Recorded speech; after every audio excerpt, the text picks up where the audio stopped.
My name is Gia Morgan, 28 years old, an ordinary girl with a simple life but full of dreams.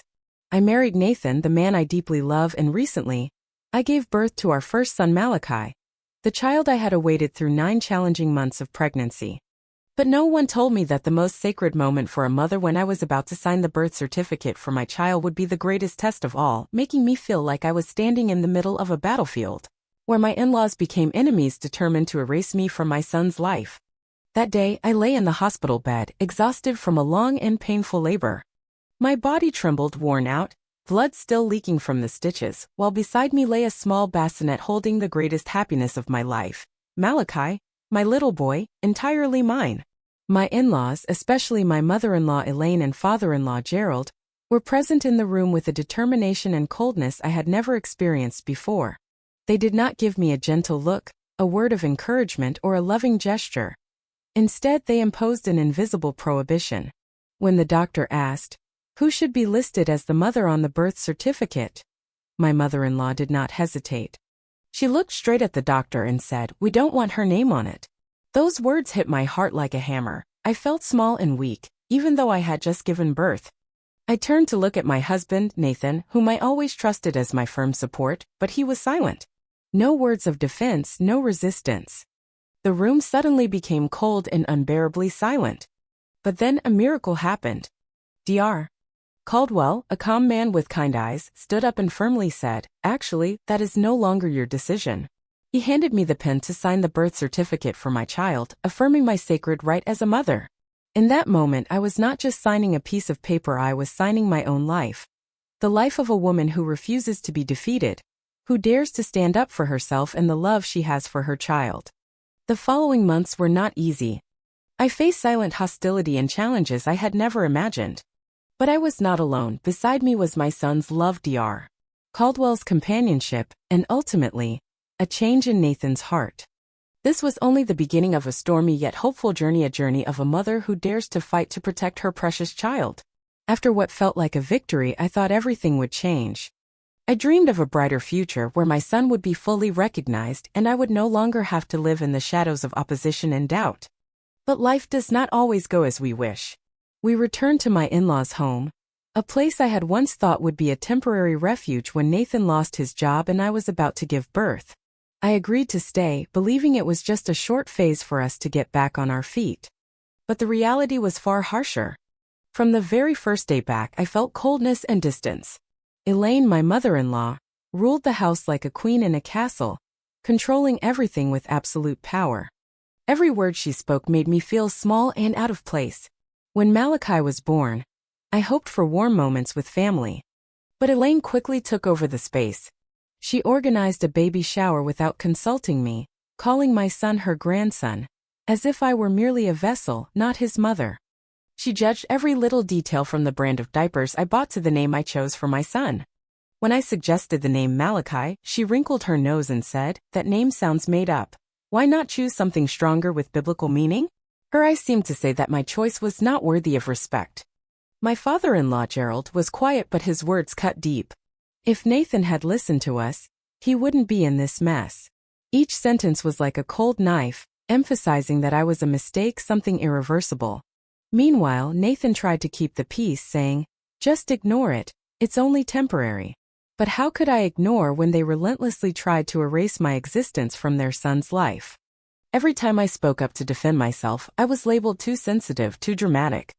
I became silent and withdrew. I stopped inviting friends over, stopped dreaming big. I just wanted to give birth to a healthy baby and survive the long, hard days. I felt like a ghost in my own home, seen but unheard, existing but unacknowledged. On lonely nights alone in my room, I cried silently, tasting loneliness and despair. But deep down, I knew I couldn't give up. Malachi needed me, and I needed to be stronger than ever. I decided not to let silence cover my life. I would not let them erase me, nor let them steal the sacred love between mother and child. And I knew to do that, I had to find strength within myself, to overcome the darkness that reigned in my in-laws' home, to reclaim the rightful place for myself and my son. As days passed, I began to realize that the battle was not only outside, between me and my in-laws, but also quietly fracturing the small home Nathan and I were building together. His silence whenever facing his parents slowly became an invisible distance, growing wider every day. Nathan is the man I love, my husband, and the father of my child. But he always stands between me and his parents like a tightrope walker. He fears losing their favor, fears the family falling apart, and perhaps that's why he chooses silence, letting things pass so no one gets hurt. At the time, I didn't blame him. I understood the pressure he was under. But every time I saw his evasive eyes, every time he failed to defend me against his parents' insults, my heart shattered into little pieces. One night, after Malachi was sound asleep, Nathan and I sat facing each other in the living room. The air was heavy and suffocating. I tried to speak, to seek a bit of understanding. "Do you see that I'm trying?" I asked, my voice choking. "I can't stand this silence anymore. I need you to stand by me, for our child." He lowered his head, hands trembling as he held a glass of water. "I want to do that, but I'm afraid of losing my parents, afraid our family will break if I go against them." "But a family that doesn't love you, doesn't respect you, is that even a family? Do you want our child to grow up in such an environment?" I looked straight into his eyes, every word filled with determination. Nathan was silent for a long moment, then slowly said, "I know I was wrong. I left you to fight alone too long. I will try to change." His words were like a faint light in the dark, helping me hold on to hope. But I also knew promises must be followed by actions, and actions prove everything. In the following days, Nathan began to change little by little. He was more straightforward with his parents, no longer avoiding or staying silent when criticized. He spent more time with me and Malachi, sharing both joy and sorrow. Still, the road ahead was filled with challenges. The conflict with his parents simmered quietly, and I knew to build a happy family, we had to be more persistent than ever.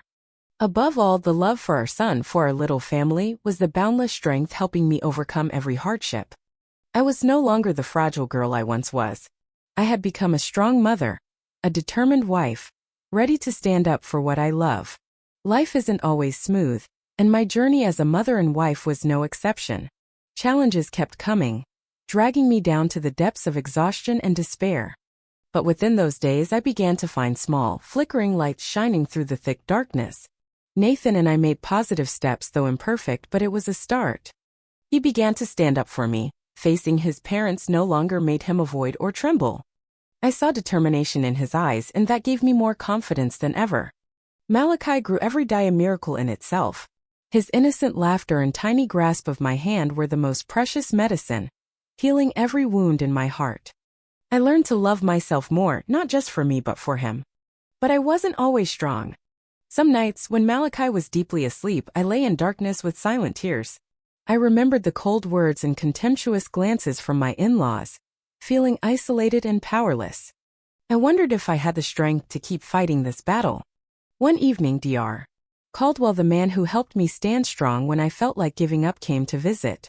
He was not just a doctor but also a friend, a mentor, and a companion on this difficult journey.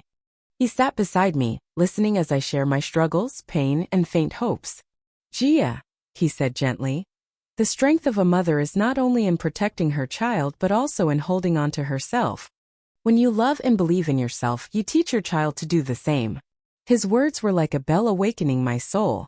I realized that to be the best mother, I must love myself, stand firm through every storm, and not let anyone erase my worth. From that moment, I began to step out of the darkness, finding joy in simple things. Nathan's warm embraces, Malachi's bright smiles, the books I read at night, and the dreams I still nurtured. I also started rebuilding my relationship with Nathan. We talked more, sharing our worries, hopes, and fears. Together, we learned to become a true family, not just legally, but emotionally and with understanding. Though the road ahead was long and full of obstacles, I believed that with love and perseverance, we would overcome it all. I was no longer afraid. After months of torment, struggle, and persistence, I finally felt change not only in Nathan's heart, but also in how my in-laws viewed me. But like a story without an ending, there were still challenges I had to face. One day, while holding Malachi in the living room, the phone rang. It was Elaine calling. I answered nervously, a wave of unease rising inside me. "Gia," her voice was cold but tried to sound polite, "we need to talk to you about our son's future." I knew this wouldn't be an easy conversation. But this time, I was no longer the trembling, silent woman. I had learned to stand up, empowered by love and self-respect. The meeting was arranged at a small cafe, where sunlight filtered through the leaves. Elaine and Gerald sat opposite me, their faces tense and unmistakably stressed. But I did not sit quietly. I want us to speak frankly, I began, my voice firm. Malachi is my son, and I will do everything to protect him. I hope you can respect that. Elaine sneered. Respect? Gia, it's not as simple as you think. We only want what's best for Malachi. What's best for him is to have complete love, not division and conflict. I won't accept being erased from my child's life, I said, looking her straight in the eyes. Gerald spoke, his voice hoarse. We don't want to break the family, but you need to understand your place. I understand my place better than anyone, I replied. The place of a mother, one who has given birth to, cared for, and loved her child every day. The conversation lasted for hours, tense but also a turning point. I felt a sense of liberation inside me as, for the first time, I stood up and spoke clearly about my rights. Though they might not fully accept it yet, I knew I had planted the seeds of change. At home, Nathan held me tightly. I'm proud of you, he whispered. We will protect this family together. Malachi slept soundly in my arms, his steady breathing reminding me of why I could never give up. After that intense confrontation with my in-laws, I realized that, even if things couldn't change immediately, I was the one who held control over my life. From those days on, I began rebuilding not only the relationships within the family but also with myself.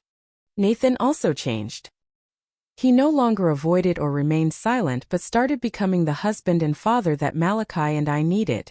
His active participation in caring for our son, his encouraging words during sleepless nights when Malachi cried, all made me feel warmth and stronger trust. I learned to love myself, not only for me but for my child. I knew to be the best mother, I had to be healthy both physically and mentally. I took time to care for my health, joined classes for new mothers, and connected with new friends to avoid feeling alone on this journey. My in-laws, though not fully accepting me yet, also began to change in small ways. They no longer acted rudely or imposed as before. Elaine sometimes called to ask about Malachi, and Gerald occasionally talked with Nathan without the harsh tone he once had. Malachi grew day by day, living proof of my love and resilience. I looked at him and promised myself to always protect and shelter him, no matter what the world might bring. One afternoon, while the whole family strolled in the park, Nathan held my hand and gently said, "Thank you for not giving up. You are the flame that keeps this home warm." I smiled, my heart filled with hope. Life isn't always easy, but when we know how to stand up, to love, and to protect the most precious things, no matter how fierce the storms, we will find our own light. And that was the new beginning, not just for me, Nathan, or Malachi, but for our whole family, a family built on understanding, love, and respect.